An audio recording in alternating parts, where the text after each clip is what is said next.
Баяғы бір заманда бай мен кедей көрші өмір сүріпті. Олардың араздығы сондай, бір-бірін көргісі келмейді екен. Байдың үйі кең, әдемі болыпты. Іші толған алтын мен күміс. Ал кедейдің үйі ағаштан жасалған, төбесін бұтамен жапқан қора екен. Алтын мен күміс түгілі нанын әзер тауып жепті. Егін егіп, оны суарып, күтіп, орып, өз күнін өзі көріпті. Бір жылы көктемде алапат су тасқыны болады. Бай алтынын көтеріп, ағаштың басына шығып кетеді.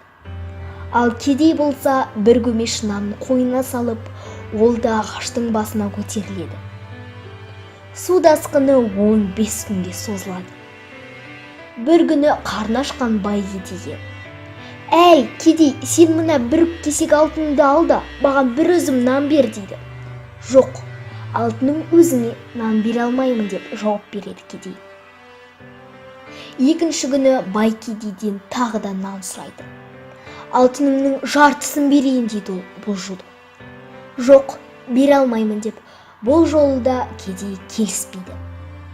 Ақыры аштан өліп бара жатқан соң шыдамай бай бір үзім нанға барлық алтын айырбастайтынын айтады. Кедей бәрібір көнбейді. Бойынан күші кеткен бай басы айналып суға құлап кетеді.